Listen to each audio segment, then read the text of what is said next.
Hello everyone, this is Dr. Shubangi Pharande, Assistant Professor in Department of Pharmacognosy, Dr. Patil College of Pharmacy. Today, the topic that we are going to discuss is plant metabolites. So before starting with the topic, let's start with the question. Have you ever wondered how plants without moving by an inch communicate with the environment, attract the pollinators and even heal the wounds? The secret lies behind the presence of the different chemicals present within these plants, which are called as the metabolites, that is, the plant metabolites. So let's understand what these plant metabolites are. So if we have to understand what metabolites are, we need to understand what exactly metabolism means. So metabolism is a complex web of chemical reactions. So basically, whenever any plant undergoes a process of chemical reactions, that process of chemical reactions is called as the metabolism. And with the help of this metabolism, the different metabolic pathways are observed. That is, every plant will have same or different types of the metabolic pathways within them. So the presence of these metabolic pathways will vary from plant to plant, species to species. So from these metabolic pathways, we get the formation of the first component, that is primary metabolites. As the term is telling you, primary metabolites, primary means something which is formed at the first basis. So primary metabolites, they are the ones which are important for the plant for its survival.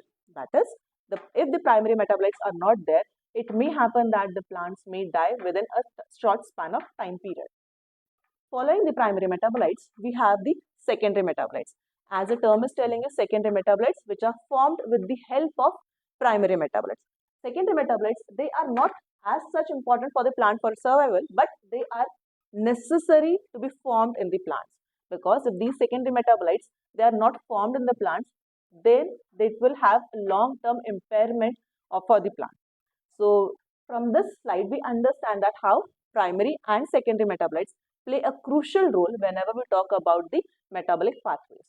Now further, we are going to understand the pathway. Now the pathway that we are going to discuss over here, it is just a general pathway. It is not a specific pathway.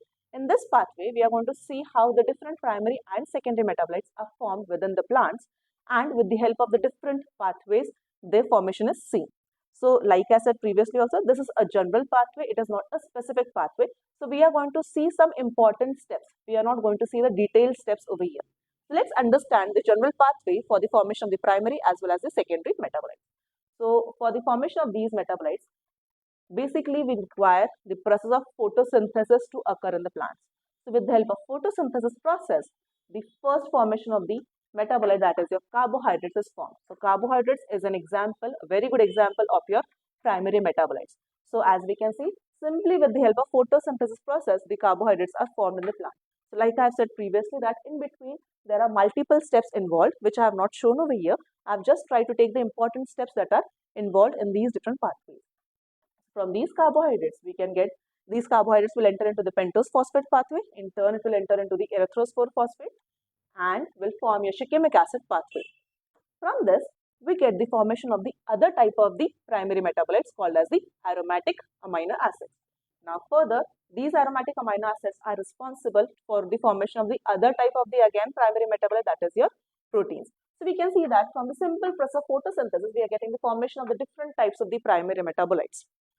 Further, now the process of photosynthesis can also enter into formation of sugars, different type of the sugars in the plants, which in turn will result in the formation of the different cell wall components called as the glucouronate. Further, now this sugar will form other type of the secondary metabolite. Now here I have tried to focus the different types of the secondary metabolites in a rectangular box. So this is one of the type of the secondary metabolite that is consisting of the cyanide group called as the cyanogenetic glycosides. Further, this sugar can also result in the formation of the simple secondary metabolite, that is your purine nucleotides, which we all know very well through the example of caffeine, that is tea or coffee. Further, these carbohydrates can also enter into the glycolysis process. Now, glycolysis will result in the formation of pyruvic acid, will result in the formation of acetyl-CoA molecules. It will enter into the TCA cycle, also called as a tricarboxylic acid cycle, in turn resulting into formation of the one more type of the primary metabolite, that is your aliphatic amino acids. Now further, these aliphatic amino acids can also form your pyrimidine nucleotides, And aliphatic amino acids can also form the different type of the secondary metabolite, that is the nitrogen containing secondary metabolite. Specifically, your alkaloids are there, betalins are there. Further, from these we also get the formation of the other type of the flavonoidal compounds, which we'll see further. Acetyl CoA in turn will form the malonyl CoA, which in turn forms the other one more type of the primary metabolite, that is the lipids, phospholipids, that is your fats and waxes.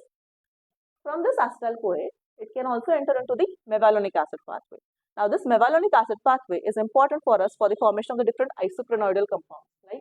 It will enter into the triterpenoid pathway, which in turn will form your different terpenoidal compounds, in turn resulting into the formation of the steroids, that is your cholesterol containing compounds or steroidal components. Again, the different type of the secondary metabolite. Further, like I said previously, this nitrogen containing secondary metabolite can also form one more type of the secondary metabolite called as the phenolic compounds, like flavonoids, lignin, tannins and quinones are there. Further, pyruvic acid can also enter into the shikimic acid pathway. Now, aliphatic amino acids can also form the proteins, and your aromatic amino acids can also form your nitrogen containing compounds, that is the alkaloids and betalins. So this is just a general pathway, like I have mentioned, which is helping us in understanding that how primary metabolites are formed as well as how secondary metabolites are formed through the series of the different pathways and the chemical reactions that are occurring within the plants. Further, now let's understand the basic difference between the primary metabolites and the secondary metabolites. So talking about the primary metabolites, like I have discussed previously, that they are important for the overall growth and the physiological development of the plant. Talking about the secondary metabolites, they are not required as such for the growth and development of the plant, but like I have mentioned in the very previous slide, first slide, that they are necessary to be formed in the plant. Primary metabolites, they are more or less widely distributed in nature, whereas secondary metabolites, they are having a restricted presence in the nature. Talking about the primary metabolites, they are synthesized within the plant, whereas these secondary metabolites, they are biosynthetically engineered products that are obtained from the primary metabolites. Primary metabolites, they are acting as the reserve food material for the plants, whereas these secondary metabolites, they are produced as a result of different chemical adaptations in the form of protective, defensive or offensive chemical entities are formed. Primary metabolites are easily produced in the plants, whereas secondary metabolites are very tedious, because we have seen the pathway wherein the secondary metabolites, the production of these secondary metabolites is dependent on the production of the primary metabolites. So, bit tedious process is there. Primary metabolites absence can result into death of the plant, whereas secondary metabolites absence can result into long-term impairment of the plant. Primary metabolites, the levels are environmentally controlled, whereas for secondary metabolites, environment is important to control the presence of the secondary metabolites. The one more component that is there is the genetically controlled, that is they are also genetically controlled. Primary metabolites, they are present in greater quantity, in sufficient quantity, whereas secondary metabolites, they are obtained in lesser quantity. Primary metabolites, essential products for the plants to grow, whereas secondary metabolites, they are called as the waste product of plant metabolic process, but they are not called as a waste product because they are important for us, for the human beings, to heal and to treat different diseases. Let's move ahead and understand the classification of these plant metabolites. So, plant metabolites are broadly classified into primary metabolites. We have seen, that is examples of your carbohydrates, proteins, amino acids and so on. Further, we have secondary metabolites. So, huge range of secondary metabolites is seen in the nature. So, every plant will have a single or a combination of different types of the secondary metabolites. Like we have alkaloids, terpenoids, phenolics, glycosides and so on. So, let's understand all these types of the secondary metabolites in detail in the further slides. So, let's understand what alkaloids are. As the term is telling you, alkaloids, alkaline in nature. They are compounds which are alkaline in nature. So, if they are alkaline in nature, it means sometimes they are also present in the form of salts in the plants, right? So, alkaloids, they are the nitrogen containing compounds which are usually derived from the amino acids. So, we have seen the pathway wherein we have seen that how the secondary metabolites are obtained from, specifically the alkaloids, that is the nitrogen containing compounds are obtained from the aliphatic as well as aromatic amino acids. So, alkaloids, they are the nitrogen containing compounds which are usually derived from the amino acids. They have strong physiological effect on animals and humans, just like I have said previously that these secondary metabolites are the ones which are useful for healing purposes or for treatment purposes. Yes, they do have different physiological effect in the human beings and animals. Simple examples if I have to talk about, morphine acts as a painkiller, quinine as an antimalarial agent, nicotine as a neuroactive agent, right? Further, the functions is it acts as a defense against herbivores and pathogens. Sometimes it acts as a growth regulators or signaling molecule. Next category is your terpenoids, that is also called as the isoprenoids. So, they are formed from isoprene units. C5, that is 5 number of carbon molecules are seen over there. They are the largest class of secondary metabolites. That is, it is seen that most of the plants do have these type of the chemical components or the metabolites present within them. Examples is simple: monoterpenes, diterpenes, carotenoids, monoterpenes menthol, diterpenes taxol, carotenoids beta carotene, that is vitamin A precursor, and so on. So some of the examples from this particular class, that is your terpenoids. Next, the phenolic compounds. So phenolic compounds, they contain one or more hydroxyl groups on aromatic rings. So the term itself is telling us that they are phenolic in nature. So ultimately, they will have one or more hydroxyl groups on the aromatic rings that are present. They are biosynthesized via shikimic acid pathway or via phenylpropanoid pathways. So one of the pathways that we have seen previously when we had talked about the general pathway of the formation of the primary as well as secondary metabolites. Further examples are flavonoids. We all know about antioxidants. These days it's been studied and discussed a lot. So one of the category for this is flavonoids, that is antioxidants. Then tannins we have. Lignans is one of the again examples. That is, it gives a structural support to the entire plant system. Its role is included in the UV protection, defense, and for the pigmentation purpose. So that's the basic role of the phenolic components. Glycosides and other compounds. So here, glycosides, the secondary metabolites, they are bound to sugar molecule. Glycosides, the term itself is telling us that we have one moiety called as glycogen and other moiety called as aglycogen. Glycon, aglycon. Glycon means sugar moiety, aglycon means non-sugar moiety. So here the examples over here are cardiac glycosides. The term is telling us cardiac glycosides means something which is related to the heart. So cardiac glycosides, example, very well known example is your digoxin, which is used in the different heart conditions. Further, different other compounds are saponins. Saponin glycosides they are called as. Usually, they have a huge role as an antimicrobial and antifungal agent. Then non-protein amino acids, for example, they are useful in the process of against the predators. As a defensive mechanism, they are many times having the role as. They are often stored in inactive forms to avoid self-toxicity. That is self-toxicity to the plants. Right? So biosynthetic pathways of secondary metabolites. So we have seen these pathways, that is shikimic pathway, mevalonate pathway. So basically, like shikimic acid pathway will result into formation of different phenolic compounds. It will result in the formation of different alkaloids.